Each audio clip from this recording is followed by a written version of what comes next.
vamos lá então.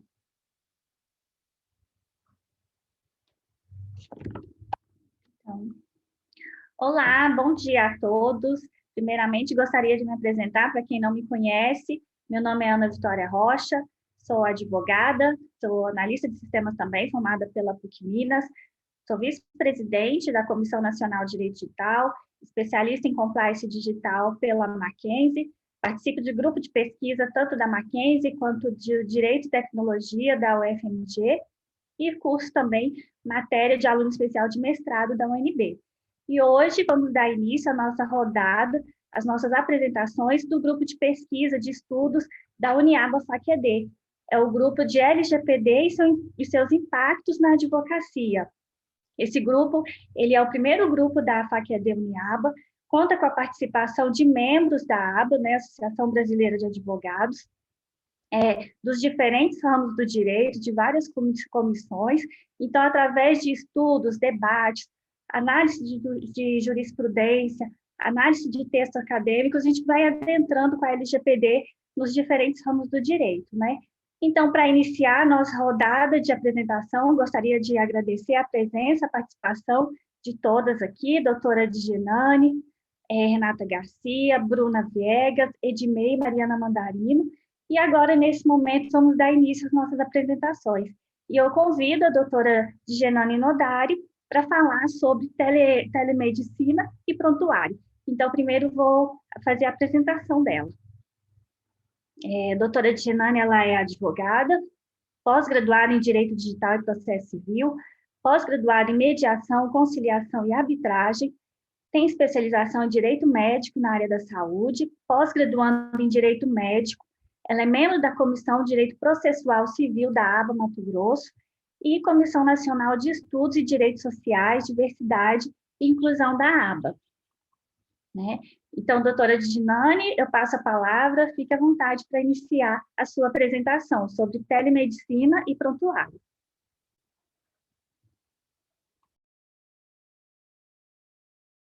Opa, está no mudo. Bom dia a todos, muito obrigada. Para mim é uma honra estar participando deste grupo maravilhoso de estudos sobre a Lei Geral de Proteção de Dados com o viés de sua aplicabilidade na saúde. Hoje nós vamos falar um pouquinho sobre telemedicina e prontuário médico. Primeiramente, vamos adentrar na questão da competência. Precisamos ter em mente que a competência para legislar as matérias relativas à atividade da medicina é atribuída ao Conselho Federal de Medicina e aos Conselhos Regionais de Medicina por força de lei. Compete ainda ao Conselho Federal e aos Conselhos Regionais cuidar da ética profissional de todos os seus integrantes. Devem, então, os conselhos observar todas as condutas praticadas pelos médicos que são vinculados em cada estado da federação. Partindo desse ponto de competência, nós então temos a resolução número 1638 do ano de 2002, que regulamenta o prontuário, descrevendo então o prontuário como um conjunto de documentos que deve ser tratado com condição de sigilo, e ele é desenvolvido nas instituições de saúde e pelo médico que está acompanhando o paciente. Preciso aqui também destacar que o prontuário, muito embora ele tenha esse conhecimento de prontuário do médico, mas o prontuário ele é do paciente. Esse comumente falado prontuário médico é força de expressão. O prontuário é um conjunto de documentos que é do paciente, que fica sob a guarda do médico e das instituições de saúde, que deve mantê-los em guardado por 20 anos. E esse prazo, ele é do último atendimento. Então, se o paciente teve um atendimento no ano de 2020, ele precisa ser guardado o prontuário por 20 anos a partir daquela data.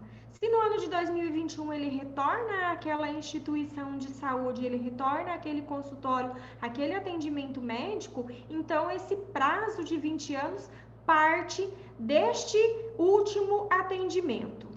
E é nesse cenário que nós vamos avançando para destacar algumas condições particulares do prontuário.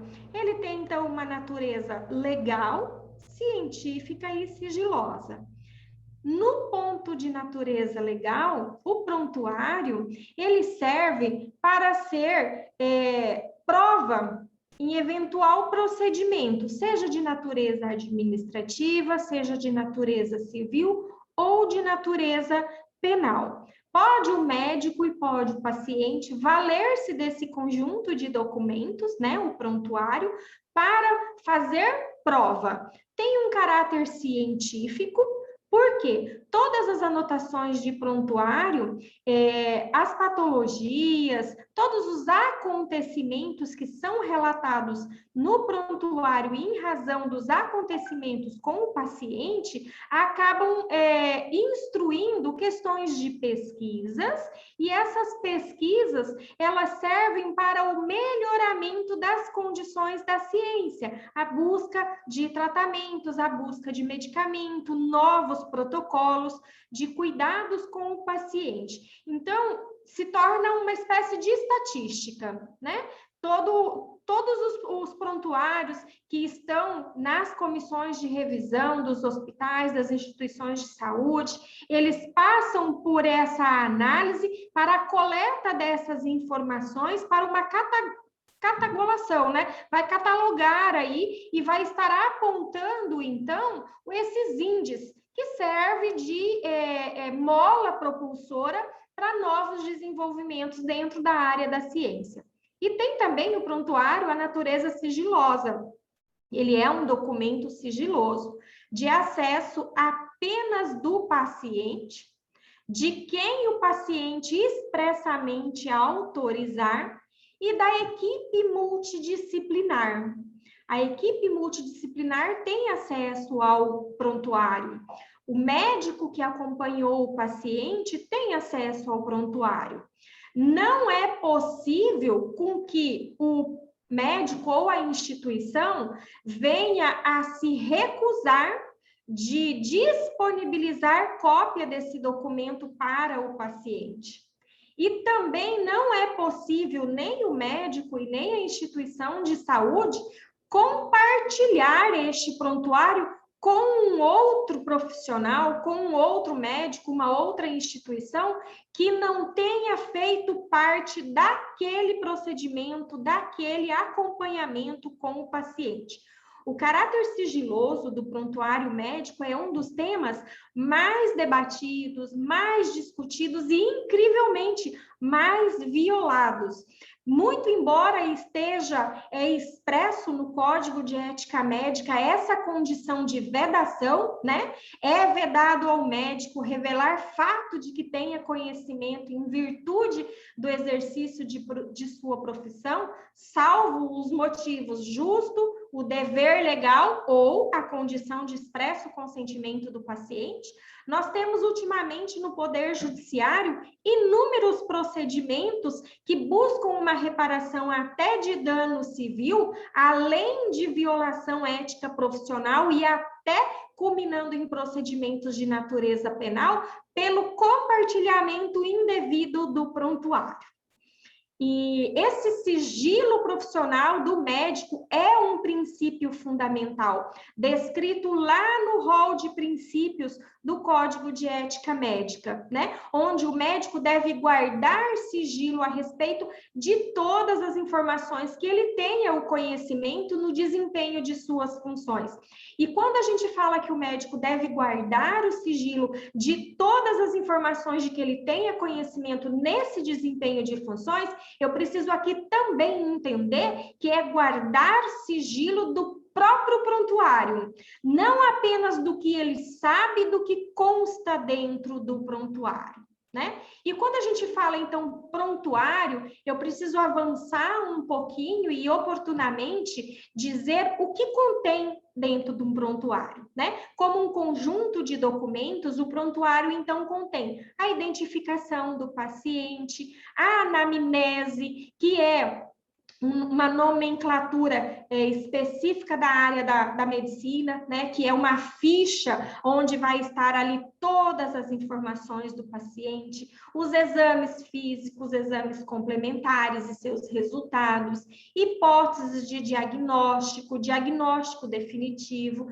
todas as condutas terapêuticas que o médico, a equipe multidisciplinar aplicou naquele caso, qual é a evolução diária, com data e hora, todos os procedimentos realizados com a identificação dos profissionais que realizaram esses procedimentos, eventual descrições cirúrgicas, fichas de anestesia, todas as prescrições médicas e outros profissionais de saúde que tenham participado do acompanhamento do procedimento daquele paciente, fichas de atendimento ambulatorial ou de atendimento de urgência, registros de consentimento esclarecido, o termo de consentimento, um resumo de alta e, se for o caso, a declaração de óbito, se aquele paciente culminar na sua morte. Né, chegar ao final de um tratamento e não foi possível mantê-lo com vida. Então, a declaração de óbito seria aí, basicamente, o último documento que estaria compondo este prontuário. Eu quero destacar aqui, de todos esses documentos, de todos esses compostos do prontuário, o termo de consentimento livre e esclarecido. O médico, enquanto está prestando o seu atendimento com o paciente, precisa dar todo o conhecimento ao paciente dos procedimentos que vai estar adotando. E o paciente, no seu direito de autonomia, que é o princípio da autonomia do paciente, de aceitar ou não aquela oferta de tratamento, aquele procedimento terapêutico. Então, o consentimento é um documento, né, chamado Termo de Consentimento Livre e Esclarecido, que também está sendo objeto de muitas demandas judiciais, onde médicos acabam fazendo procedimentos em pacientes do qual não tenha informado corretamente, não tenha prestado nenhuma informação ou não tenha colhido o consentimento devidamente esclarecido.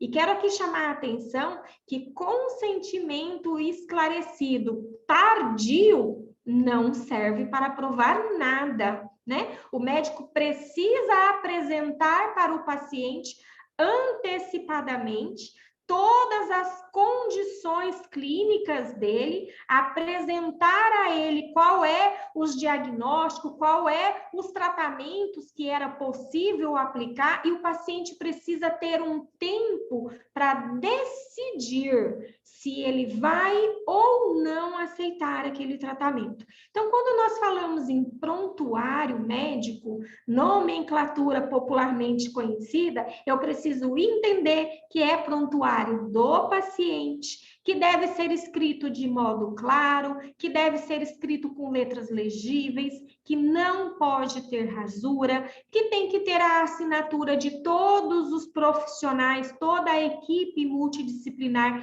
em cada procedimento que ele faz com o paciente. Toda essa evolução deve ser detalhadamente registrada. E quando nós falamos anteriormente sobre a natureza do prontuário, que nós falamos de legal, científica e sigilosa, eu preciso aqui dizer que, em relação à natureza legal, quando o prontuário ele é utilizado como meio de prova, também é extremamente deficiente. Nós temos até um número grande de profissionais de saúde que acabam sendo condenados tanto na seara criminal, quanto na seara civil, quanto administrativamente pelos processos éticos disciplinares, onde eles infringem a legislação por conta de um prontuário ineficiente, de um prontuário insuficiente. Então, o prontuário do paciente é um documento de extrema relevância.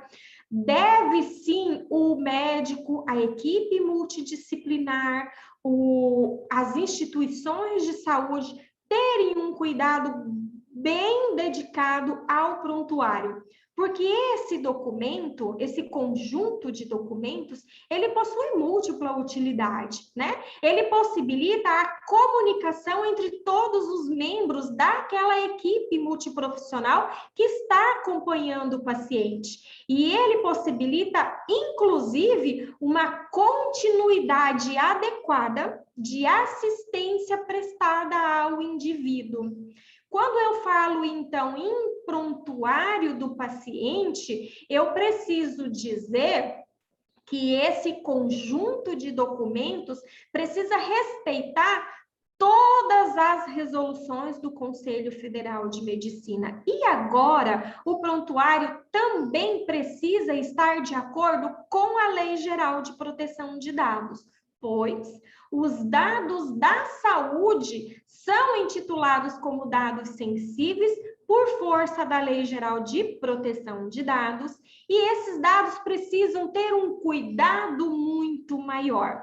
Então, quando ocorre um desvio do conjunto de documentos intitulado prontuário do paciente, o médico, os profissionais envolvidos, a instituição de saúde, além de responderem de acordo com as normas vinculadas ao direito penal, direito civil e processo administrativo, tudo isso agora ainda com a força da Lei Geral de Proteção de Dados. Então, a gente precisa entender que o atendimento médico-paciente, essa relação médico-paciente, seja ela de forma virtual, seja ela de forma presencial, é preciso ter um cuidado extremamente rigoroso sobre esses documentos. E aqui, já entrando em telemedicina, a gente destaca que, por força, né, de lei, cabendo então, sendo então de competência do Conselho Federal de Medicina, nós temos a resolução que trata do atendimento por telemedicina. A gente precisa destacar que a telemedicina, ela não é nova, né? Desde o parecer número 36 de 2002, no seu artigo 1º, nós temos que a telemedicina é o exercício da medicina através de tecnologias interativas de comunicação audiovisual e de dados, com o objetivo de assistência à educação em pesquisa e saúde. Então, desde 2002, conforme esse parecer do Conselho Federal de Medicina, a telemedicina já era tema falado e usado dentro do universo da saúde. Mas o que nós temos aqui foi que, recentemente, e até por força da pandemia, houve essa necessidade de continuidade de assistência, de atendimento do médico com o seu paciente, e veio então outras normativas, né, regulamentando, esclarecendo e trazendo mais lucidez, dando melhores condições de entendimento, de atuação para os profissionais de saúde, para os médicos atenderem de modo remoto. E eu preciso aqui destacar que o atendimento via telemedicina precisa ser registrado no prontuário.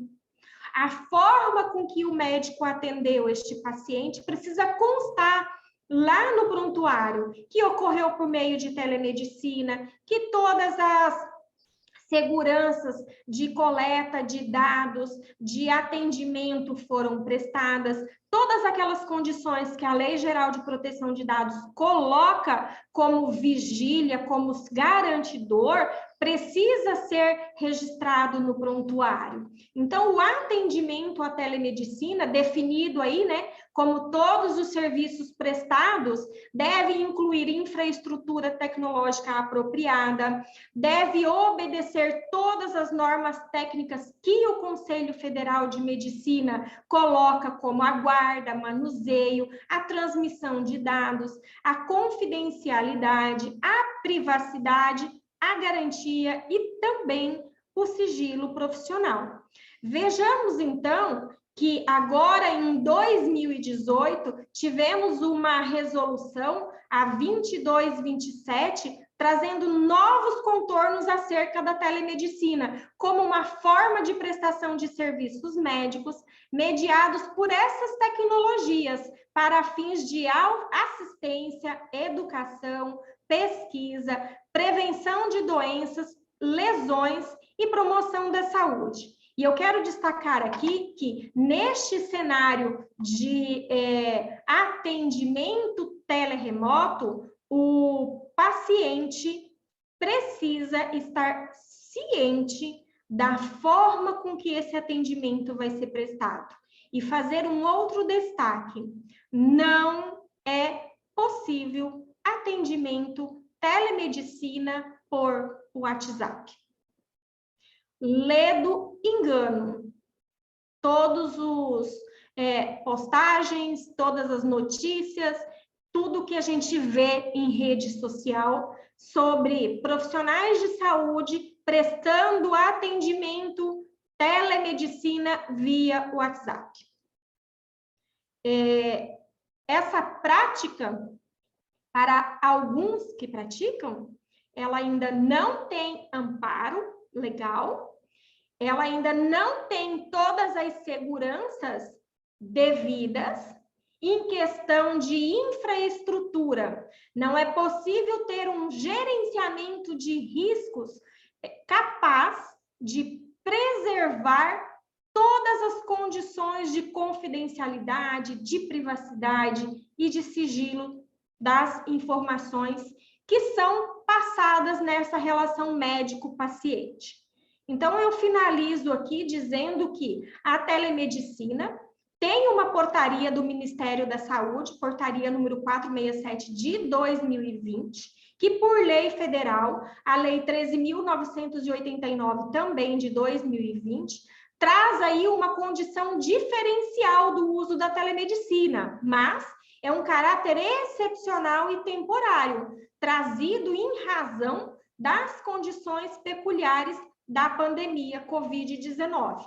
Então, a telemedicina, ela é sim um meio regular de prestação de serviços profissionais médicos, mediada por tecnologias, porém, nessa condição excepcional e temporária, ou seja, daqui a pouco nós estaremos regressando aí, né, voltando para o nosso estado de convivência normal, onde estaríamos fora dos riscos de pandemia, onde pacientes poderiam estar se deslocando tranquilamente até os seus profissionais, os profissionais estariam podendo receber tranquilamente seus pacientes, e o uso da telemedicina estaria sendo deixado de ser aplicado. É o que eu entendo em razão do que está descrito na Lei Federal de 2020, que trouxe a ela esse caráter excepcional e temporário. Para que deixe de ser excepcional e temporário, vai precisar com que, posto, né, findo essas questões pandêmicas, que a legislação, então, ela tenha uma modificação, tornando ela algo possível de ser aplicada em qualquer tempo.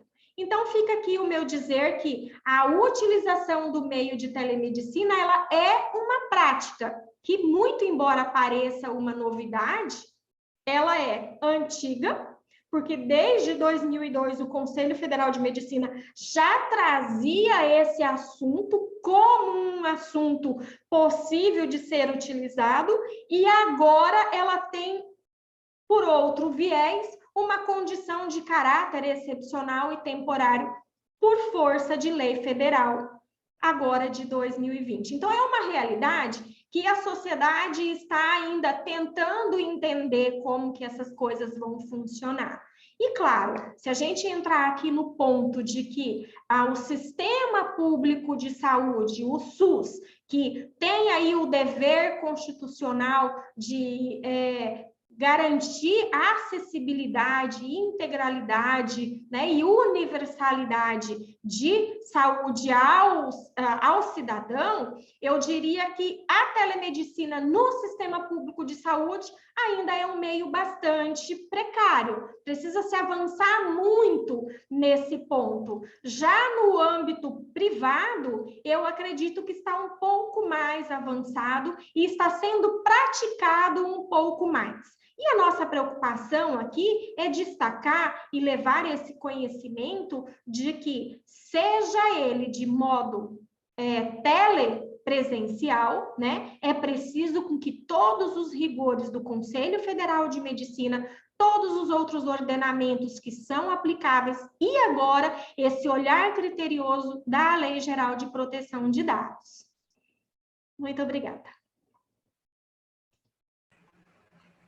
Muito obrigada, doutora Djanane, trouxe aí todas as informações de prontuário, telemedicina. Prontuário, a gente percebeu aí, composto de vários documentos sensíveis, né, atestado de óbito, todo o procedimento médico, e vem aí falando da telemedicina, como é comum o uso do WhatsApp na medicina, né, na telemedicina principalmente, e vamos ver como é que vai ser a prática ainda, né, tem essa falta de regulação, e vamos ver como que vai ser as orientações, as diretrizes relacionadas à telemedicina, como que vai funcionar isso, né? Então, muito obrigada pela apresentação. Agora eu convido a doutora Renata Garcia. Renata Garcia vai falar sobre LGPD e dados sensíveis. Ela é formada pela Universidade Federal de Pernambuco, atua em Direito Digital, Compliance Digital e Privacidade e Proteção de Dados, pós-graduada e aluna especial do mestrado na UNB, é membro da Comissão de Direito Digital, Tecnologias Disruptivas e Startups da UABDF, vice-presidente da Comissão de Privacidade e Proteção de Dados da UABDF e secretária-geral da Comissão Nacional de Direito Digital da ABA. Possui certificação ICSI, é membro de grupos de pesquisa da Mackenzie e Direito e Tecnologia da UFMG. Doutora Renata, eu passo a palavra para você, fique à vontade. Obrigada, é um prazer enorme participar desse grupo, não só na parte de coordenação, mas hoje eu estou aqui como membro pesquisadora também, né, nesse tema tão fundamental, importante e debatido hoje na sociedade de uma forma geral, em especial na área da saúde, por todas as suas peculiaridades, né, o volume de dados que são gerados na área da saúde e especialmente o tratamento de dados sensíveis. Pois bem, eu tenho a missão hoje de trazer orientações gerais, né, sobre a Lei Geral de Proteção de Dados, né, a nossa LGPD. Então, a lei, ela tem por objetivo proteger direitos fundamentais de cada indivíduo, né, relacionados à privacidade, à liberdade, e ela vai trazer essa regulação do tratamento dos dados pessoais desde a coleta, né, passando por todas as etapas de um tratamento de dados até o seu descarte. E para quem essa legislação ela é aplicada? Ela se aplica a todas as instituições e profissionais autônomos que sejam, né, que realizem o tratamento dos dados pessoais. E nós sabemos que na área da saúde, né, temos aí clínicas médicas, odontológicas, laboratórios, hospitais, diversos estabelecimentos que tratam os dados pessoais. E todos eles precisam estar adequados aos novos termos da Lei Geral de Proteção de Dados. Eu trago aqui uma pesquisa né, bem recente da consultoria ICTS Protiviti, que mostrou que 84% das companhias brasileiras elas não estão preparadas para essas novas regras de privacidade. E um dado curioso é que o setor de saúde, mesmo, né, sabendo, né, ser um setor que trata muitos dados, um volume imenso, inclusive dados sensíveis, ele ocupa nesse ranking a última posição, né? Ou seja, apenas 8,7% das empresas estão em conformidade com a lei. Ou seja, isso acende um alerta, né, para todos nós. Sabemos que a área da saúde ela é muito crítica, né? São manipulados muitos dados, desde a recepcionista de uma clínica, de um hospital, de um laboratório, passando por enfermeiros, passa por diversas mãos, né? Inclusive dados sensíveis. E com relação a essa nomenclatura de dado pessoal, dado sensível, eu gostaria de trazer um pouquinho do conceito para que as pessoas consigam entender um pouco mais o que é um dado pessoal. Bem, o dado pessoal é tudo que, direta ou indiretamente, possa identificar um indivíduo, né? Então, cito, por exemplo, o RG, o CPF, endereço, e-mail, telefone, os cookies, né? São uma gama de informações que podem identificar uma pessoa. E cito também os dados sensíveis. Eles precisam de um tratamento específico e mais rigoroso, porque eles podem, inclusive, gerar discriminação à pessoa. Né? E quais são esses dados sensíveis? São aqueles que revelam origem racial ou étnica, opinião política, convicção religiosa ou filosófica, filiação sindical, dados genéticos, dados biométricos, dados relacionados com a saúde, dados relativos à vida sexual ou orientação sexual da pessoa. Percebam, então, que esses dados sensíveis, né, os dados de saúde estão classificados, né, como dados sensíveis, necessitando desse cuidado maior, dessa atenção que os hospitais, as clínicas e todos os outras instituições e profissionais devem estar atentos, né? Gostaria de citar aqui também alguns exemplos que já ocorreram na Europa, né, com a aplicação do GDPR. Nós sabemos que a nossa legislação tem forte influência, né, da legislação europeia. Foi o primeiro caso de aplicação de uma sanção pelo GDPR, foi justamente um hospital em Portugal. E o que aconteceu? Né, o hospital ele tinha 985 usuários cadastrados como médicos que tinham acesso aos prontuários dos pacientes, mas depois ficou constatado que apenas 296 médicos efetivamente trabalhavam no hospital. Ou seja, havia, né, compartilhamento, então acesso não autorizado por outros profissionais que não eram mais médicos daquele hospital. Né? E o Hospital Barreiro Montijo, lá de Portugal, recebeu uma severa multa, né, de 400 mil euros na época. Uma outra situação ocorreu também na Europa, na Holanda especificamente, e o que aconteceu? Uma celebridade, né, precisou ir para um hospital e ele teve o acesso, vários funcionários do hospital tiveram acesso ao prontuário eletrônico, né, daquela celebridade, por curiosidade, para saber o que estava se passando, ou seja, mais uma vez, um acesso não autorizado, então um compartilhamento indevido, porque parece que ocorreu também transmissão, né, via fotos do prontuário, né, daquela pessoa, e, enfim, foi detectado, né, um incidente de privacidade, e aí, no caso, um incidente de segurança da informação, e também esse hospital recebeu uma multa pesada de 460 mil euros, né? Tudo isso para mostrar, né, que a LGPD ela traz diversas questões que são muito peculiares e elas envolvem não só o jurídico, como também a segurança da informação. Então, os processos internos dessas instituições, eles precisam ser revisados para que todo o tratamento ele esteja legítimo. Não é que não possa ocorrer o tratamento de um dado, né? Ele pode sim, desde que ele esteja devidamente respaldado numa base legal. Temos, né, várias bases legais para o tratamento de dados pessoais e outras bases legais específicas para os dados sensíveis, como é o caso dos dados de saúde. Então, observar essas situações, assim como medidas técnicas que possam dar uma salvaguarda maior para os dados dos titulares, né, que possam proteger de acessos indevidos, de compartilhamentos e vários outros incidentes de segurança, eles necessariamente devem ser adotados a partir de então. Eu vou falar ainda um pouco, né, sobre esse programa de adequação, né, em linhas gerais, a LGPD, mas por hora eu também gostaria de ressaltar que as nossas sanções administrativas já estão em vigor, né, e, portanto, né, já podem ser aplicadas. E os hospitais, com certeza, e as instituições de saúde, elas são muito visadas, né? Porque justamente, como eu falei anteriormente, pelo volume de dados que são tratados e os dados sensíveis. No Brasil, já teve uma situação que ocorreu de um hospital ser condenado para indenizar um paciente, porque o paciente foi vítima de um golpe durante o seu período de internação. O que aconteceu?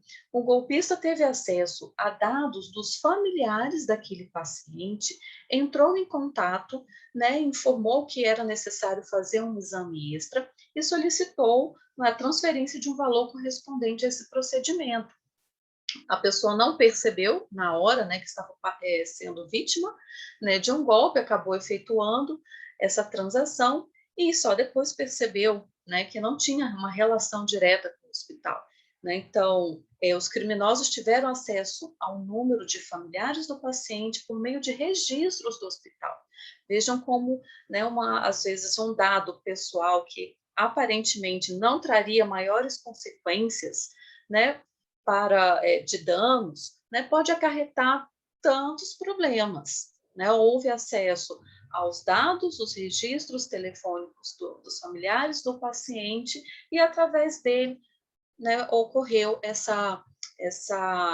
esse golpe, né, em que foi vítima, né, o paciente e sua família. Isso configura, com certeza, uma falha na prestação do serviço.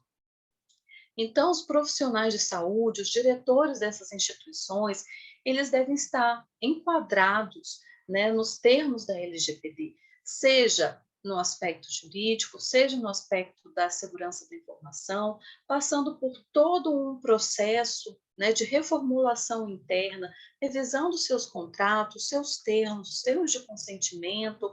Nós sabemos que existem muitas bases de dados dentro dessas instituições de saúde, né, como que são tratados, como que eles são descartados, quem tem acesso, são cuidados que precisam, de fato, serem observados. Então, desde o momento que o paciente entra no hospital, numa clínica, num laboratório, ele vai passar por um atendimento, os seus dados são coletados.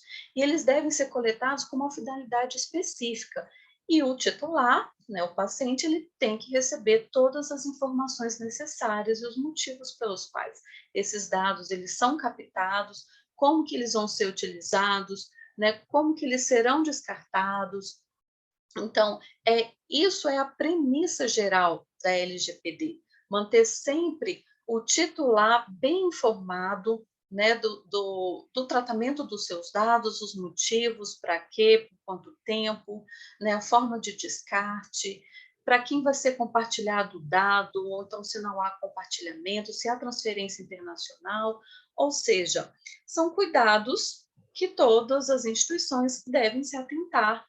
E, inclusive, eu cito também aqui dados de crianças, porque, por exemplo, a manipulação dos dados de uma criança pela LGPD, eles vão precisar de autorização de um dos responsáveis legais.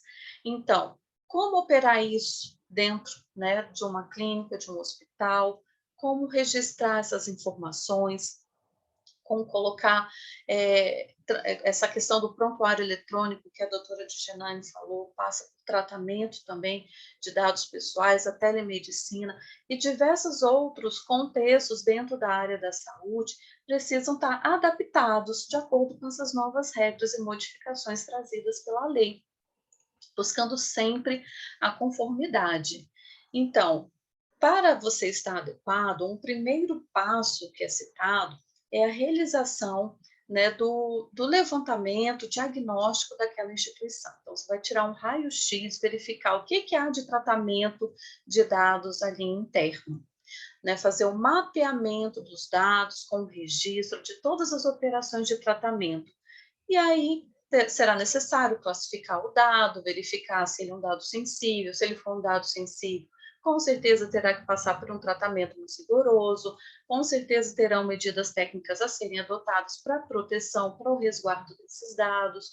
Então, são diversas etapas, né, e que vão sendo concretizadas em um ciclo longo, né, mas que inevitável todos terão que passar.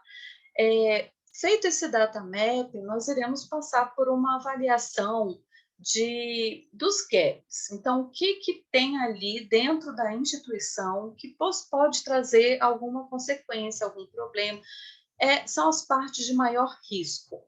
Então, esses pontos serão identificados, né, registrados, para que sejam melhor trabalhados. E começa, sim, a fase de execução.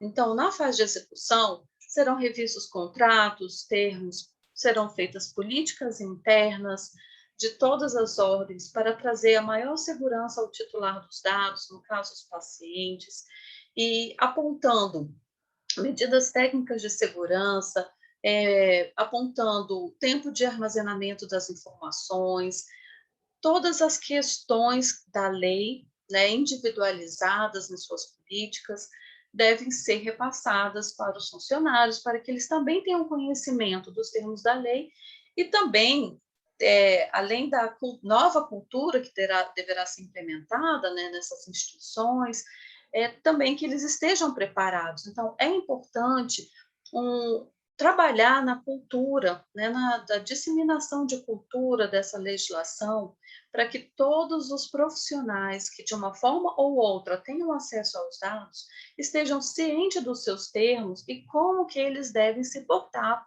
a partir de então. Então, desde a atendente, né, a recepcionista, passando pelo enfermeiro e todos os outros profissionais que, de uma forma ou de outra, vão ter, né, uma ligação, vão passar por um tratamento dos dados do paciente, vão ter acesso a ele, é importante ter essa noção de como se portar, de como realizar o tratamento adequado. Até porque também devem ser registrados, né, casos de vazamentos, uso indevido, incidentes de segurança. Então, todas essas situações devem ser trabalhadas no âmbito interno de uma instituição. Procedimentos internos devem ser melhorados e adaptados para caso ocorra, né, um vazamento, como se portar, como o funcionário, o que ele deve fazer, né, a quem notificar, que medida adotar. Então, tudo isso é trabalhado dentro de uma adequação à LGPD.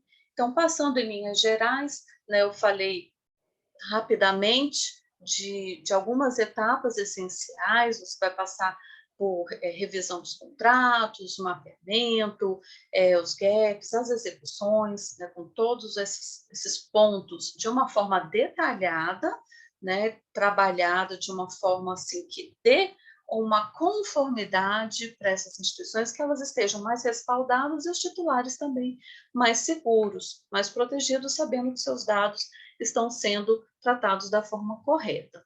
Então,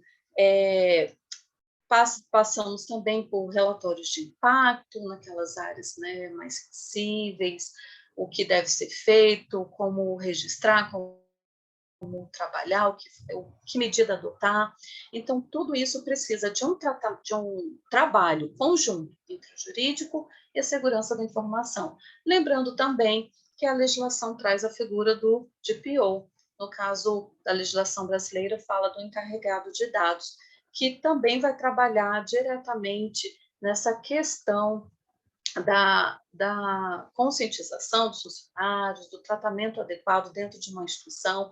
Ele tem, né, a função de ser o elo de ligação entre o titular e a instituição, entre a Autoridade Nacional de Proteção de Dados, né, e realizar, né, trazer para si também a responsabilidade de encabeçar, digamos assim, né, esse projeto de adequação nas instituições. Então, são questões que devem ser tratadas ao longo de um período, né, de um amadurecimento interno da empresa, precisa passar por diversas fases. Eu dei uma pincelada geral aqui, porque o tempo é curto, mas são essenciais, né? Não existe instituição, seja ela pública ou privada, que não esteja no escopo da LGPD. Então, todos vão ter que passar por esse tipo de análise interna dos seus processos, para que eles estejam em conformidade com essa legislação, evitando punições administrativas, jurídicas, das mais diversas formas, além, né, da imagem da empresa, que nós sabemos que é um dos pontos que mais pode influenciar negativamente, né, no caso, ocorrendo vazamento de dados, ocorrendo incidente de segurança, isso afeta diretamente a imagem da empresa, da instituição. Então, eu queria basicamente trazer essa colaboração, né, com uma visão geral, ainda que rápida e sucinta, da legislação, né, e agradeço a oportunidade de participar mais uma vez desse grupo.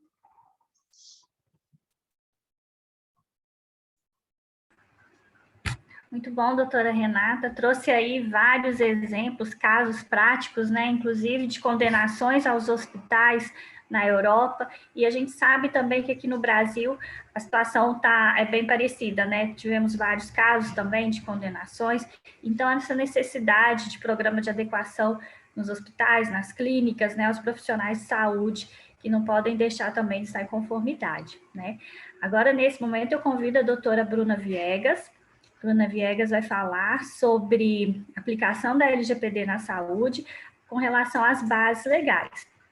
Ela é formada pela PUC-Rio, atuante em defesa médica e consultivo e preventivo na área da saúde, pós-graduada em Direito Médico e da Saúde pelo CEPED, UERJ, pós-graduada em Direito Público pela FGV Rio, membro da Comissão de Direito Médico da ABA Rio de Janeiro. Doutora Bruna, eu passo a palavra, fica à vontade. Olá aos presentes e aos que eventualmente nos escutarão em breve. Então, eu vou complementar, né, a explanação da doutora Renata, que deu, né, a pincelada das considerações sobre a LGPD, né, na saúde, e eu vou tentar trazer algo mais prático para elucidar melhor esses conceitos. Mas, primeiramente, acho que seria importante contextualizar também, né, para as instituições de saúde, seja ela uma clínica, um hospital, a LGPD ela vem mais como uma mudança interna, né?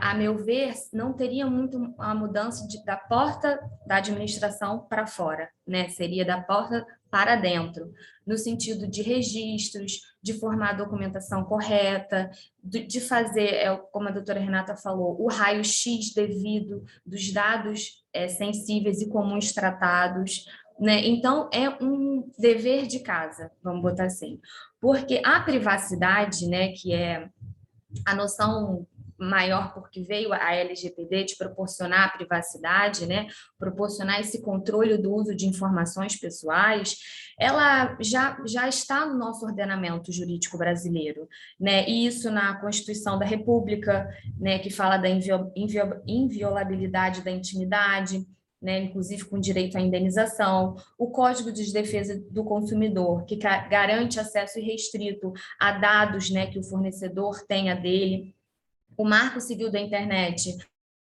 que também já veio com uma vedação, né, a dados de uma forma um pouco menos clara, né, e foi um movimento internacional, né, que fez com que a LGPD tivesse que ser instituída nacionalmente, para que o Brasil continuasse a ser um player de mercado internacional, porque a legislação, né, principalmente europeia, ela ela veda, né, a realização de negócios, né, e tratativas com países que não estejam adequados à Lei Geral, à proteção de dados, né? Então, o Brasil instituiu a Lei Geral de Proteção de Dados, né, com base no Regulamento Geral sobre Proteção de Dados, né, que é europeu. Então, tem muitas questões similares, né, justamente para proporcionar essa continuação de negócios, de fluxo de dados, né, no sentido de que o Brasil também poderia, estaria obrigado, né, a fazer a proteção de dados.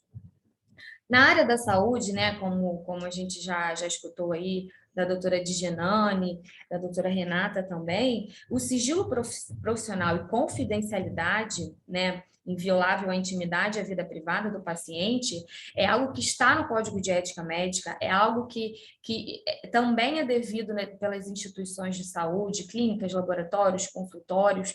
Então, não é algo tão novo, vamos dizer assim, né? É algo que já é uma obrigação intrínseca a essa área da saúde. Inclusive, né, a lei de prontuário médico, né, dispõe que a digitalização e a utilização de sistemas informatizados para guarda, armazenamento e manuseio de prontuário será regido pela Lei Geral de Proteção de Dados, ou seja, o manuseio, a guarda, a inclusão de informações, tudo que permeie o prontuário médico deverá ser realizado com base na Lei Geral de Proteção de Dados. Né? Então, isso já demonstra como a Lei Geral de Proteção de Dados ela veio para agregar outros valores a um sistema de proteção de dados já existente, mas que não havia, né, vamos dizer, esse nome propriamente dito. Né? Então, na prática, o que ocorre? As bases legais propiciam, né, hoje em dia, a utilização. O que são bases legais? As bases legais seriam a justificativa, né, que quem lida com os dados pessoais dos titulares tem de permissão para aquele uso. Você não pode fazer um uso sem uma finalidade, sem uma necessidade, sem um direcionamento, né, claro e específico para aquele uso. Então, a base legal, vamos dizer, é a justificativa para você manusear dados sensíveis e comuns da pessoa.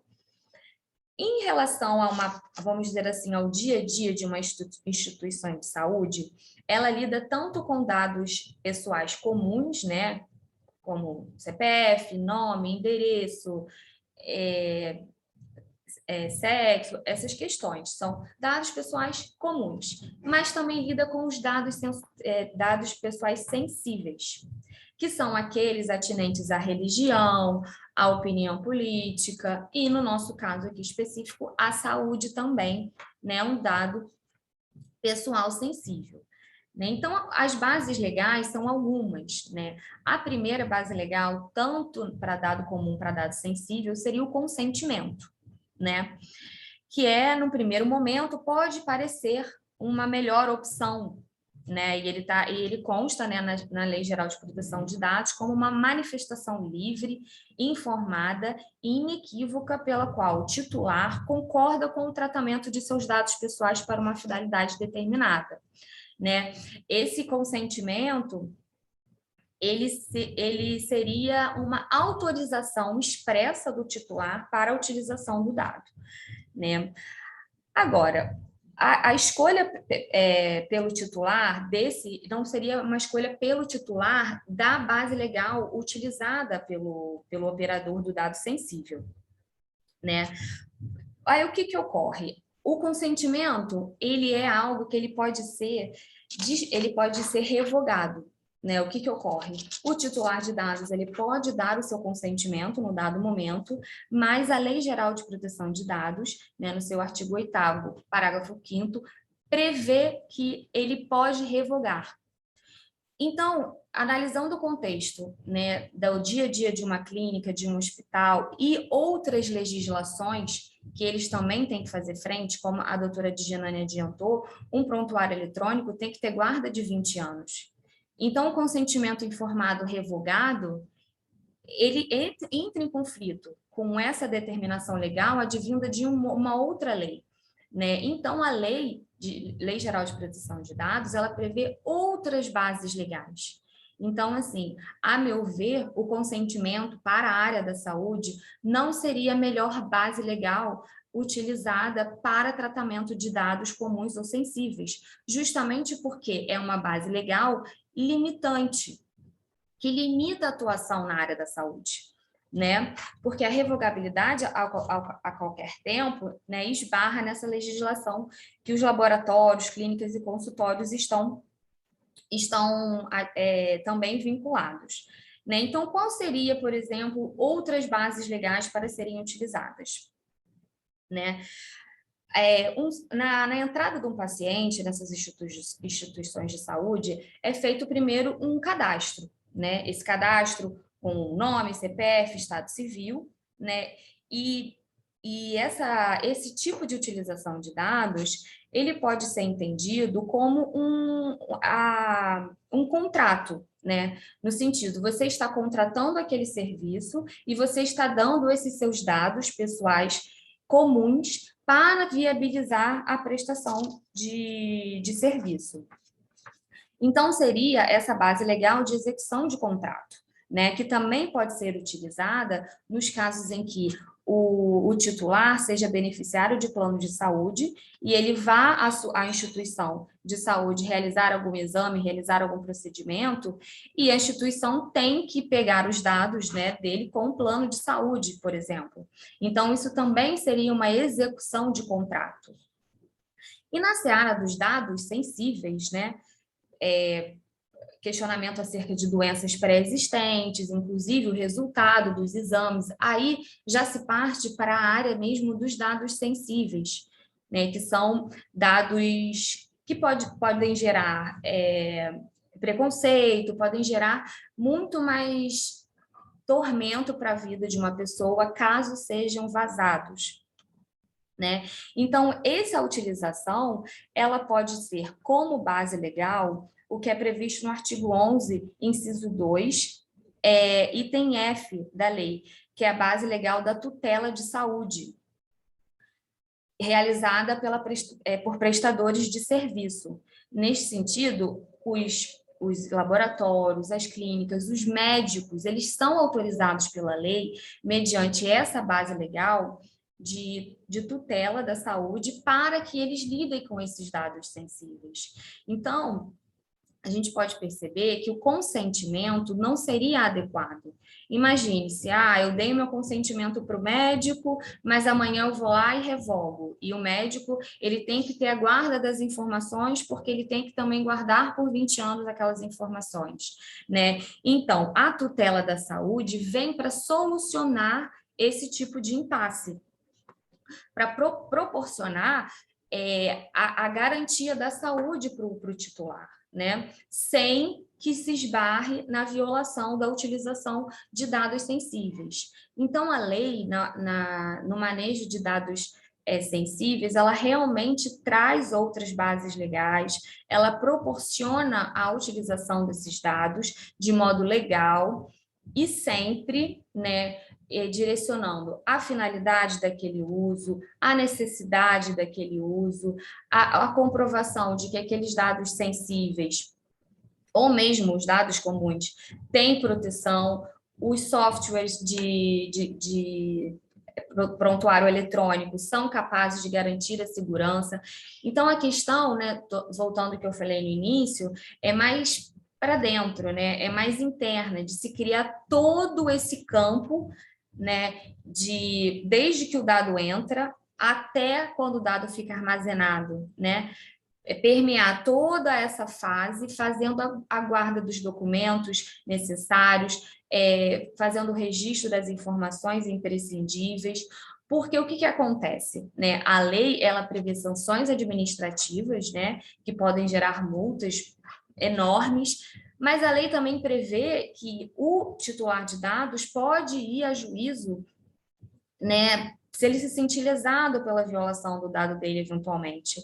Então, é muito importante a realização da conformidade, não é nem só em relação a uma multa da administração pública por meio da ANPD, porque pode achar, eu sou uma clínica pequena, eu sou do interior, isso talvez não venha até aqui, mas a questão não é essa. A questão é que o titular, né, aquele seu paciente, aquele cliente de um hospital, ele vai ter a possibilidade também de judicializar a questão.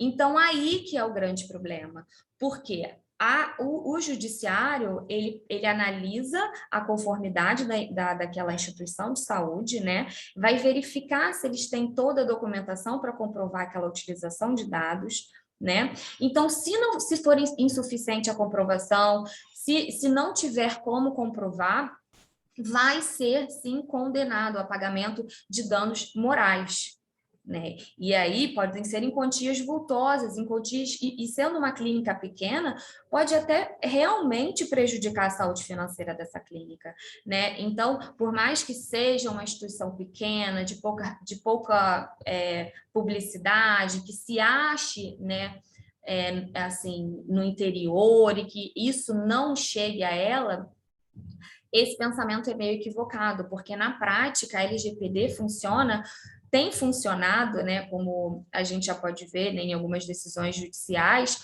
como um código de defesa do consumidor, né?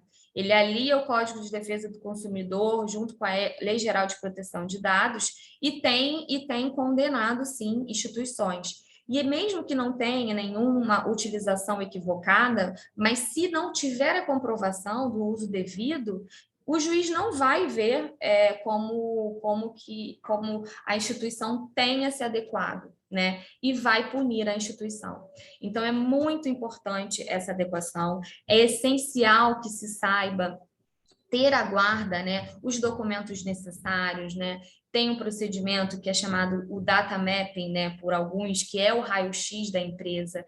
Esse procedimento, como também adiantou a doutora Renata, não é algo simples, não é algo que aconteça da noite para o dia, é realmente um procedimento, é uma cultura que tem que ser instituída, né? É uma cultura nova que tem que ser adotada por todos que manuseiam dados sensíveis, né? Eu espero que eu tenha trazido um pouco de reflexão para todo mundo, né? Porque aqui a gente não quer exaurir, longe de mim exaurir qualquer tema nesse sentido, mas é para trazer esse conhecimento, né? E conhecimento é poder. Então, a partir do momento que a LGPD for ficar muito mais, né, comentada, vir mais à tona no jornal, vira-se uma fonte, né, aí de criação de problema, ou por um outro lado também, né, uma empresa que esteja devidamente adequada pode trazer esse fato como marketing,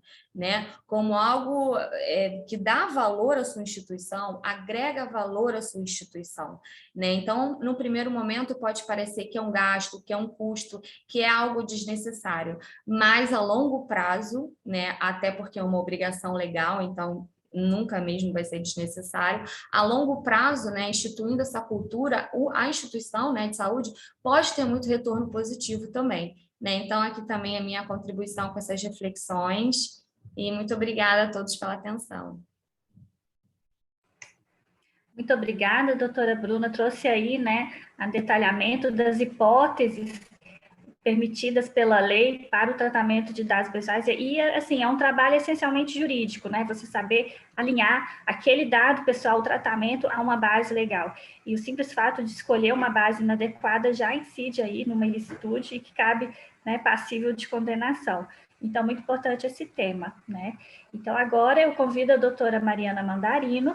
A doutora Mariana Mandarino vai falar sobre portabilidade dos dados sensíveis.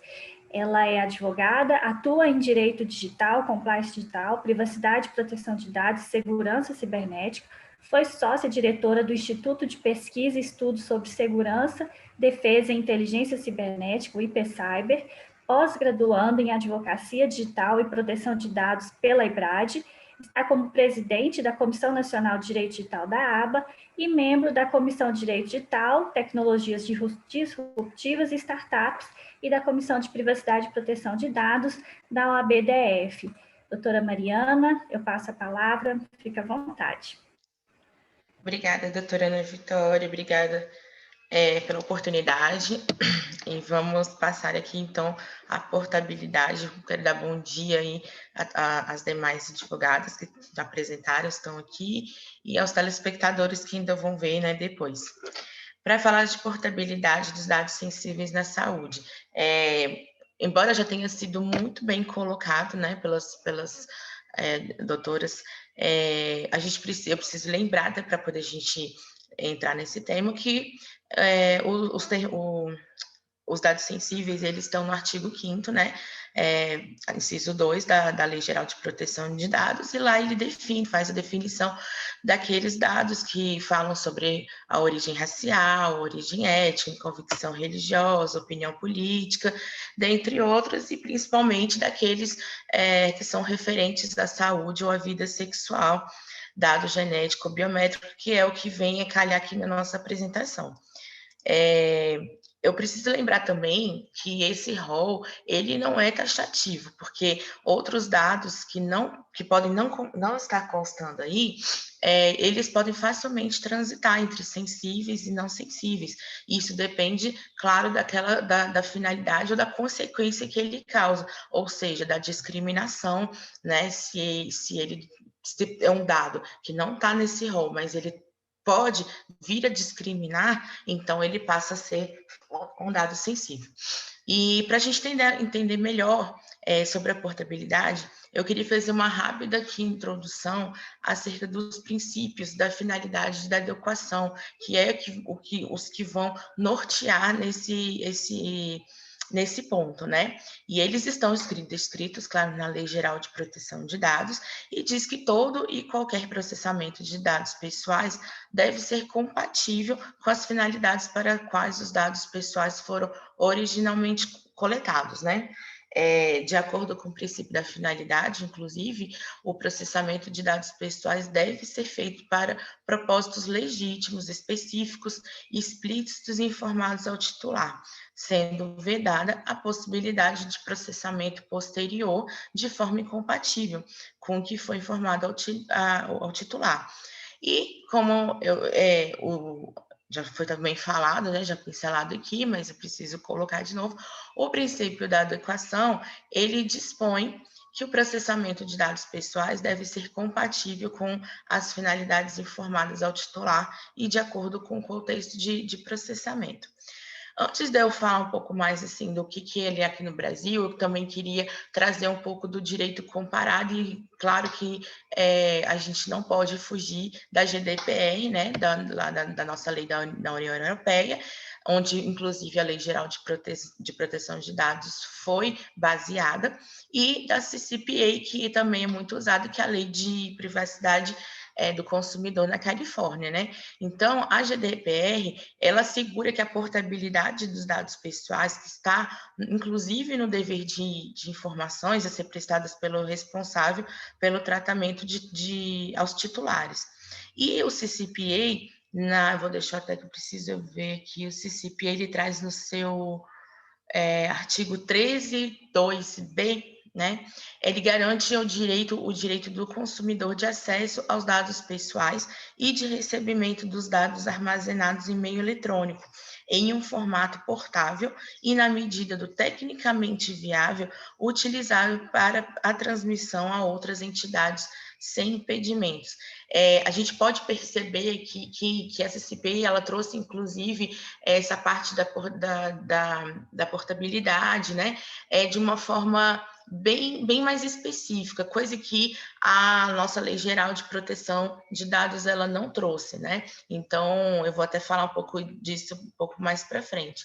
E aí, o que aconteceu? Quando a gente estava ali na iminência de ter a nossa Lei Geral de Proteção de Dados, né, saindo da vacância e já entrando em vigor, o então governo federal, na época né, nas mãos do presidente Michel Temer, ele publicou ali, quase no finalzinho do governo dele, a medida provisória 869, lá de 2018, que veio a alterar o parágrafo 4º do artigo 11 da Lei Geral de Proteção de Dados, E o que aconteceu? Na verdade, na prática, essa alteração normativa trouxe uma maior flexibilidade no tratamento dos dados sensíveis relacionados à saúde, o que, né, no nosso caso aqui, para os nossos estudos, foi muito bom. Então, o que ele fez? Ele tentou ajustar a LGPD à realidade cotidiana dos planos de saúde, né, que são um dos maiores operadores hoje desses dados. E ele fez isso para facilitar a burocracia desse setor, né, do setor da saúde, equilibrando os direitos e os deveres dos titulares e dos operadores e controladores, a fim de evitar os impactos nos valores do plano de saúde. A gente pode ver, né, assim, principalmente de um ano para outro, quando tem questão de reajuste, a gente pode observar quem mexe muito com planos de saúde, essas mudanças, né? Então, eles correram os planos de saúde como operadores, né? E as controladores, eles correram, refizeram algumas normas políticas, não só de adequação, mas por conta disso. E aí, com a edição dessa medida, possibilitou-se também a portabilidade, e aí a gente entra, né, no nosso assunto, dos dados pessoais sensíveis relacionados a esse setor. Mas ele colocou desde que houvesse o consentimento do seu titular. E previu também uma segunda hipótese de compartilhamento de dados sensíveis, que foi relacionado à saúde nas hipóteses em que haja necessidade da comunicação para adequada prestação de serviço de saúde suplementar, ou seja, para adequada prestação de serviços dos planos de seguro e seguros de saúde. Então, o que a gente tem? A gente tem a portabilidade e a gente também tem o compartilhamento, que são duas coisas diferentes né, no caso da LGPD. E portar significa o quê? Levar consigo, carregar algo. Então, quando a gente tem a portabilidade e a gente já tem isso muito bem exemplificado antes da lei mesmo, por exemplo, na questão da telefonia, né? Já há alguns anos a gente tem a portabilidade do nosso número, ou seja, antigamente, quando a gente queria trocar o número de telefone, ou o nosso telefone, né, ou a operadora do telefone, na verdade, a gente acabava tendo que perder o nosso número, que a gente já estava ali há anos com ele. E aí, nessa resolução, a resolução da Anatel e tudo mais, o que aconteceu? Hoje a gente pode fazer a portabilidade do número. Então, eu posso trocar de operadora, né, sem ter que necessariamente perder aquele número que eu tenho há muito tempo. E isso veio bem forte, né, nessa questão da telefonia, mas tem algumas resoluções também do Banco Central, em que a gente pode e deve, né, hoje, inclusive hoje com a LGPD, fazer essa portabilidade também entre os bancos. Então, se hoje eu sou cliente de um banco X e amanhã eu quero ir para o banco Y, não quero mais ser cliente desse banco X, eu tenho eles têm o dever e eu tenho o direito de pedir para que esse meu cadastro, né, seja levado do banco X para o banco Y. E é isso, na verdade, que a gente está tentando, né, fazer isso com os dados principalmente da saúde. Então, a gente tem, por exemplo, a questão do prontuário eletrônico, que foi muito bem colocado aqui. Se hoje eu sou paciente de um médico, né, e eu não estou mais satisfeita com os serviços dele, por exemplo, ou eu vou para outra especialidade, a lei traz, ainda que não tão explícita, né, de forma tão detalhada como eu citei ali em cima, que acontece na Califórnia, mas a gente tem sim esse direito de eu chegar e falar, eu quero o meu prontuário, porque o prontuário é meu, ele está aqui, como foi bem dito, né, sobre sua responsabilidade, mas ele fala sobre mim, e eu quero levar eles para outro local, outros médicos, enfim, outra clínica, né? E o que acontece? O interesse do titular para portabilidade, né, ele pode ser variável. E aí, como eu estava falando, pode ser o encerramento de um contrato com um controlador, pode ser, né, uma outra especialidade que eu queira levar, pode ser uma troca, enfim, pode, né, isso daí é bem variável. E não tem que ter nenhum condicionamento legal, né? Não há esse condicionamento legal. Então, o médico não pode falar, eu só vou te entregar se você fizer isso ou aquilo. Não, ele tem, né, o dever de exercer esse direito nosso. E aí, o que acontece? Isso, como eu falei anteriormente, ele é diferente do compartilhamento, porque quando você pede a sua portabilidade, ele tem a obrigação de tirar do sistema dele, da base de dados dele, mandar para onde ele quer que mande, né? E não ter mais aquilo, excluir aquilo da base de dados dele, diferente da gente tem do conselho de compartilhamento, onde ele continua com os dados, mas ele manda para outros lugares, né? Então, esse manda para outros operadores sem ter que apagar da base de dados dele. Então, esse basicamente é a diferença, embora a Lei Geral de Proteção de Dados fale muito mais e muito mais específica sobre o compartilhamento, né? Então, a portabilidade fica aí. E o que acontece, o que eu vi, assim, estudando, né, para trazer aqui, de pontos em relação a isso, que hoje dificultam. Essa questão tem que ser interoperável, ou seja, não adianta só, pode até ser, mas, né, antigamente, quando os médicos faziam prontuários escritos, né, que fazia aquela pastinha, era até mais fácil da gente poder chegar e querer levar e me dar e ter a certeza, principalmente, de que esses dados não estariam mais ali com ele, porque a minha pastinha eu tenho, né, como pegar e levar. Hoje, com todo esse sistema e a tecnologia, essa questão da portabilidade, ela fica interoperável, ou seja, ele precisa saber para onde eu quero que ele leve para que ele possa fazer isso diretamente. E a outra questão também, o outro ponto de sensibilidade nessa questão da portabilidade, é justamente a transparência e a confiança, ou seja, eu pedi para que eles mandassem para outro local, e eles apagaram de fato, né? Eles excluíram da base de dados deles de fato. Eu tenho como ter essa certeza, né? A gente tem como ter isso. Esse é um ponto que eu vejo que ainda está muito enfraquecido, né? Então, assim, até trazendo, por exemplo, um pessoal, recentemente eu troquei de plano de saúde, um fez a portabilidade do outro, mas de verdade eu não tenho a segurança de que aquele que eu estava fez a exclusão, até porque de vez em quando eles inclusive me ligam. Então, é isso que a gente tem que prestar atenção. E o que vai acontecer? Vai ser uma construção, né? Porque quem vai regulamentar melhor e mais, entre aspas, de perto essa questão, vai ser a própria NPD. Mas ela, né, tá nascendo aí praticamente, então, assim, vai ser com a implementação de cultura, vai ser com as denúncias, com os canais de denúncia, né?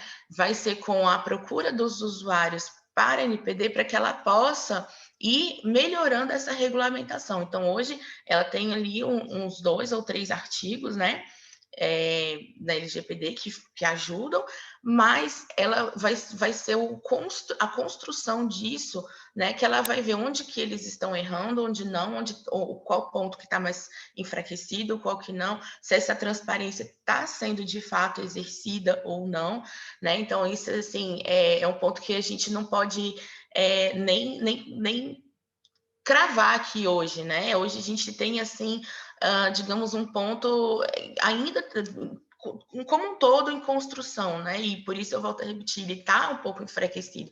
Então, a gente tem essa base, tem o que a LGPD nos fala, mas a gente não tem ainda um protocolo, algo que seja muito, nos dê segurança de que isso está acontecendo, né?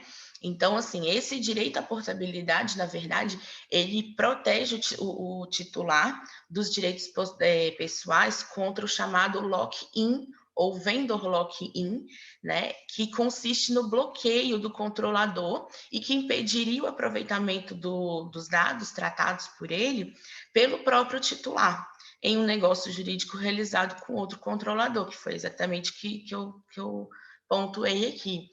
E desse modo, essa substituição do bloqueio pelo direito de escolha do controlador, né, pelo titular, ou seja, desse outro lugar, ou desse outro médico, ou dessa outra clínica, ou desse outro plano de saúde, por meio da portabilidade desses dados pessoais. E para dar uma finalizada aqui,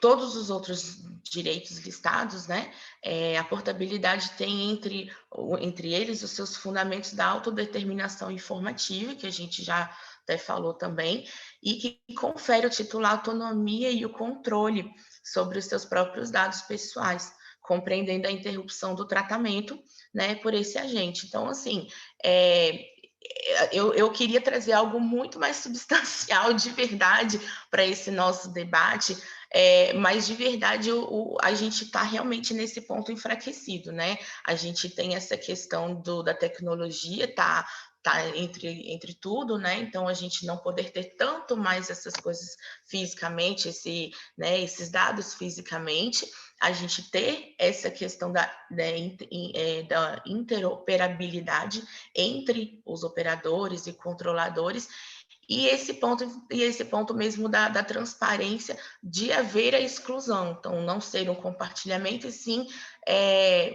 a portabilidade, então ele ter obrigação de excluir.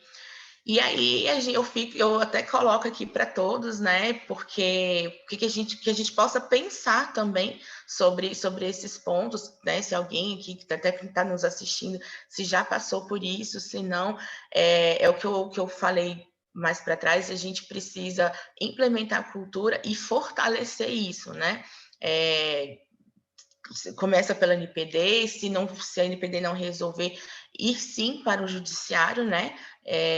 Até que todos nós consigamos uniformizar isso, e se for preciso, né, de repente haver mais para frente uma mudança, né, legislativa, porque isso vai acontecer, né? A LGPD ela está de uma forma, mas conforme ela vai sendo usada, ela vai sendo colocada, muito provavelmente ela possa vir a ter algumas modificações, né, na lei. Então, é isso que eu queria colocar e espero ter contribuído. Muito obrigada, doutora Mariana, foi excelente a apresentação, ela enfatizou aí com muita clareza a diferença da portabilidade e do compartilhamento, né? A portabilidade é um direito titular e o compartilhamento é um tratamento de dados, né? Então, você vê aí a responsabilidade, nesse caso, operadores, controladores, como exemplo, os planos de saúde, os hospitais e clínicas, nessa questão do tratamento, que é o compartilhamento. E muito importante o canal de comunicação para que o titular possa exercer, né, aí o seu direito de portabilidade, né? Então, nesse momento, eu convido agora a doutora Edmê Froz a falar sobre, vamos lá, execução dos direitos do titular na área da saúde. A doutora Edmê é advogada e consultora em proteção de dados e privacidade, é professora, pós-graduada em Direito Digital, mestranda em Ciências Jurídicas pela Universidade Autônoma de Lisboa, em Portugal, membro da Associação Nacional dos Profissionais de Privacidade de Dados, a ANPPD, membro da Comissão Nacional de Direito Digital da ABA e vice-presidente da Comissão de Direito Digital da OAB Maranhão. Então, doutora Edmê, faça a palavra, fique à vontade. Obrigada. Muito obrigada pelo convite, pela oportunidade de estar aqui debatendo esse tema tão relevante, e falar depois de vocês fica até difícil, com brilhantes exposições. E eu venho aqui agora para a gente contribuir no tema realmente sobre direitos, e complementando o que a doutora Mariana falou, a gente está aqui debatendo hoje nesse momento importante, esse cenário de compartilhamento de dados pessoais sensíveis. A gente observa o compartilhamento de dados e prontuários, né, como já foi mencionado aqui, através de WhatsApp ou e-mail, e isso, às vezes, muitas das vezes, não é regulamentado nas próprias clínicas, hospitais, nos serviços de saúde, nem os profissionais de saúde também têm a certeza de qual é o limite do que eles podem ou não podem fazer. E falar desse compartilhamento é também falar que isso tudo desencadeia uma consequência para os direitos dos titulares. Lembrando que a LGPD, ela regulamenta novos direitos para os titulares de dados que estão sendo implementados pelos controladores, né, que muitas das vezes são hospitais, clínicas, maternidades, laboratórios, clínicas de vacinação. Então, são muitas possibilidades para regular esses dados pessoais. E acompanhando esse momento de execução dos direitos dos titulares, porque os operadores e os controladores estão se adequando, estão implementando a LGPD nas suas instituições, revisando políticas, dando treinamento, é um cenário de mudança e de levar a cultura da privacidade para dentro das organizações. A fase que tem realmente um impacto muito relevante se refere a como garantir os direitos dos titulares nesse momento. Primeiro, de tentar identificar, né, quem são os titulares, porque podem ser tanto os pacientes, os que podem ser crianças, adolescentes, e aí eles têm que ter assistência, né, ou dos pais ou dos responsáveis. Quem são os outros titulares? São os funcionários, são os colaboradores, são os terceirizados, a equipe que faz a segurança, a parte né, de segurança de hospitais, clínicas.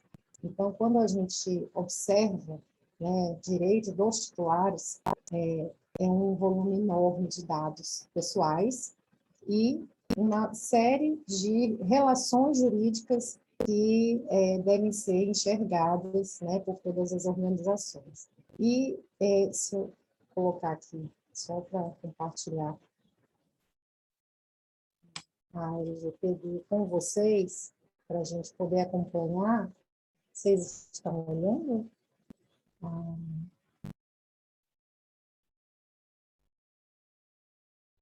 Já apareceu aí, né? Sim, sim, compartilhar. Então, quando a gente fala aqui em direitos dos titulares, que a gente se fixa mais nesse momento, a gente observa que a legislação, ela traz para a gente direitos que a gente precisa implementar e garantir, como a confirmação da existência do tratamento, o acesso aos dados, a correção de dados incompletos, inexatos e desatualizados, anonimização, bloqueio ou eliminação, portabilidade, como já foi falado aqui pela doutora Mariana, a eliminação de dados, informação das entidades públicas e privadas com os quais o controlador realizou o compartilhamento de dados, informação sobre a possibilidade de não fornecer consentimento e as consequências negativas, e a revogação do consentimento. Então, quando falamos em dados pessoais sensíveis, no que se refere a dados de saúde, e não aos outros dados sensíveis previstos na legislação, a gente precisa ter uma atenção especial quanto à execução desses direitos e o atendimento. Né? Na prática, isso você dá oportunidade para criar, né, mecanismos e soluções de que as pessoas que estão tendo uma relação jurídica com aquela organização possam acessar um site, um aplicativo e exercer todos esses direitos. Mas como é que as pessoas vão solicitar, né, um paciente ou um ex-funcionário daquele hospital vai solicitar a eliminação dos dados pessoais? Como já foi mencionado aqui, tem uma resolução, né, que é o prontuário, na verdade, a legislação, né, o prontuário ele deve ter uma guarda de 20 anos. Então, precisamos dar publicidade, né, para as pessoas que estão passando por esse momento de tratamento de saúde, de que seus dados não poderão ser eliminados. No exemplo que a Mariana trouxe, que aconteceu com ela pediu a portabilidade para outro plano de saúde, mas a gente acredita que se houvesse uma solicitação de que o titular quer que sejam eliminados os dados pessoais, existe uma norma, né, uma regulação anterior, que determina que seja guardado por 20 anos. No caso de laboratórios, são 5 anos, ou seja, a gente depende de uma tabela de temporalidade que é regulada pela ANS ou pelos conselhos. Então, quando a gente coloca a LGPD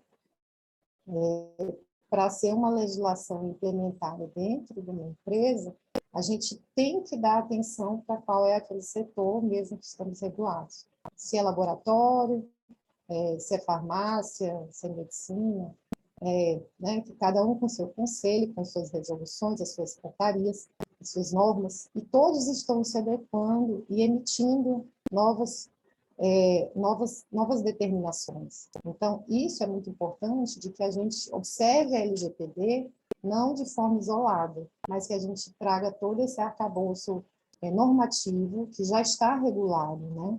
Como a doutora Mariana falou, a portabilidade do plano de saúde já existe, porque tem a regulamentação pela Agência Nacional de Saúde, que determina que pode haver, né, a portabilidade dentro do plano, de uma categoria para outra, e também externo, para outro plano de saúde.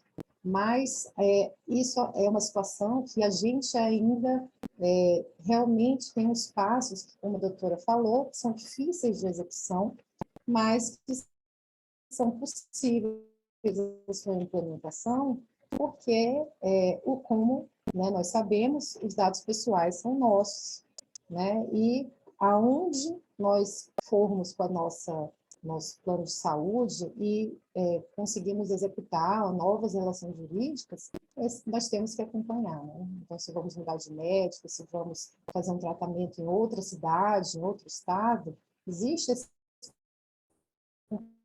compartilhamento, né, de dados entre hospitais, mas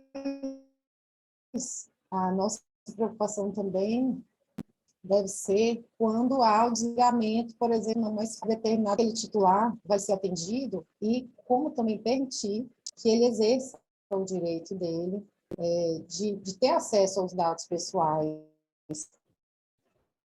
né?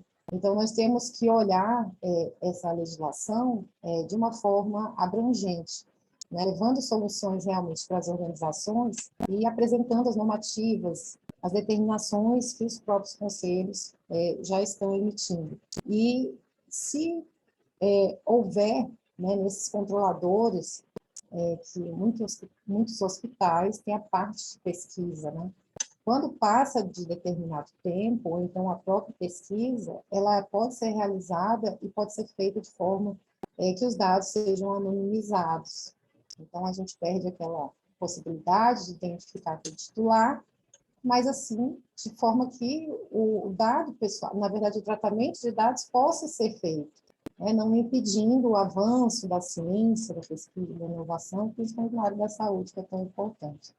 Então, quando a gente fala de execução de direitos de titulares, a gente precisa, de verdade, levar, né, apresentar soluções para os controladores, levar soluções também que sejam de fácil acesso para os titulares, seja através de um site do hospital, né, das clínicas, ou de um aplicativo, porque os direitos precisam ser garantidos. E a forma de informar o paciente, ou o usuário, ou ex-funcionário, ou funcionário atual, né, da organização, quanto mais informação, menos problema. Então, menos solicitação de saber quais são os dados, o que está fazendo com meus dados pessoais. Então, esses documentos que são regulados, né, por exemplo, na política de privacidade, nos termos de uso, às vezes, de um aplicativo, aquilo ali já dá indícios condições gerais, demonstrações de que tipo de tratamento de dados é feito e quais são as garantias. Até porque estamos num ambiente totalmente virtual, digital, cada vez mais, né? Onde se deve ser preservado todos os princípios da segurança, né, digital, a segurança cibernética, como a confidencialidade, a integridade e a disponibilidade.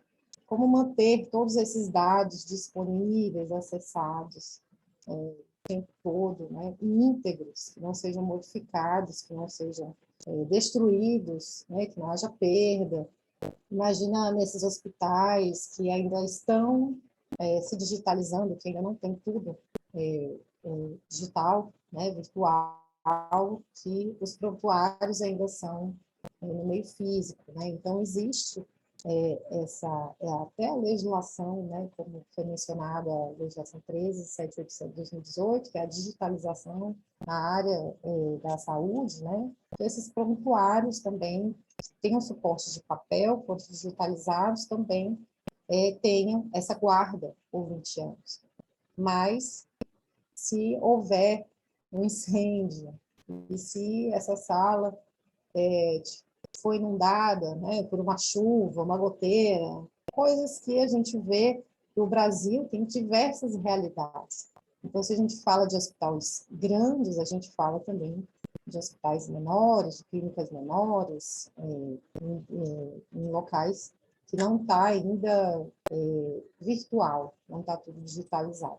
Então, são formas também que a gente precisa pensar para que todos esses direitos sejam atendidos, mas de forma também que possa garantir que os dados pessoais sejam tratados e utilizados em benefício do titular. Porque o compartilhamento ele vai ser feito porque precisa de uma equipe técnica, uma equipe médica, desculpa, né, para avaliar o problema, compartilha com o laboratório, devolve, guarda no servidor, na nuvem, quem que acessa, quem tem, né, a gestão de acessos, o paciente anda dentro do hospital e qualquer médico pode acessar o prontuário dele, bastando inserir o nome dele dentro de um aplicativo, de um sistema, né, de um software do hospital. Então, isso é muito importante. Os dados de saúde realmente são dados sensíveis por causar discriminação, ou causar violação a alguns dos direitos fundamentais da pessoa. Então, a gente tem que dar uma atenção maior a isso. Então, são essas as minhas contribuições. Espero estar aqui debatendo outros assuntos e estou aberta aqui para conversar com vocês e a gente contribuir nesse momento de levar soluções. Obrigada. Obrigada, doutora Edmê. Trouxe aí, né, uma explicação também muito clara sobre os direitos titulares, a execução deles, né, a importância do exercer esses direitos pelo canal de comunicação, a transparência, a finalidade no uso adequado desses dados, e chamando a atenção que a questão não é só com os dados digitais, os dados físicos também. Né, as informações podem estar fisicamente também armazenadas, sendo tratadas, não só de forma digital, também física. Então, é isso, a gente teve aí ao longo desse período aqui mais de 1 hora e alguns minutos debatendo, explicando um pouco da aplicação da LGPD na área da saúde, falando sobre telemedicina, prontuários, dados sensíveis, a portabilidade, as bases legais, a execução dos direitos. Eu espero que todos tenham aí aproveitado o máximo, né, de conhecimento, agradecendo a contribuição das doutoras que participaram aqui, doutora Digenane, Renata Garcia, Bruna Viegas, doutora Mariana e Edmê, que apresentaram aqui muitas informações e aprendizado, foi muito importante para todos nós. Alguém gostaria de falar também, deixar alguma palavra? Alguma de vocês? Essa foi a primeira das apresentações, né, do grupo de estudo relacionada à área da saúde, várias outras virão, e a gente espera poder sempre trazer boas contribuições para toda a comunidade, né, não só da ABA, mas para todos os demais que porventura nos assistem. Então, acompanhem, né, novamente, em breve teremos outras exposições com outras temáticas e serão, com certeza, temas muito instigantes, muito interessantes. Eu queria só reforçar, se quem está nos assistindo agora, né, no caso a gravação, e quiser depois tirar alguma dúvida ou sugerir algum tema, algo nesse sentido, que pode entrar em contato, né, com nós, coordenadoras aqui do grupo, através dos nossos canais. Nós temos o Instagram, temos os canais da aba e e-mail também, que a gente pode deixar disponível aqui no final. E para vocês poderem entrar em contato, tirar dúvidas, sugerir próximos temas, enfim, algo dentro do que a gente já vai estudar, para que a gente possa disponibilizar um pouco desse conhecimento na medida do possível para todos vocês. Eu gostaria de convidar, né? Convidar as pessoas a virem a integrar a ABA, a Associação Brasileira de Advogados, e escolher uma comissão que melhor se amolde às atuações profissionais e que, independente da escolha da comissão, que venha integrar o nosso grupo de estudos em privacidade de dados, porque esse tema é bastante relevante, aplica-se em todas as áreas, aplica-se em todos os segmentos, e é uma realidade que precisa ser enfrentado, que precisa ser discutido e implementado. Então, fica o meu convite, né, reforçando aí, para que quem tem interesse em compor a ABA, a Associação Brasileira de Advogados, que possa nos buscar na rede social, né, a aba_nacional é o nosso perfil no Instagram, e serão todos muito bem-vindos.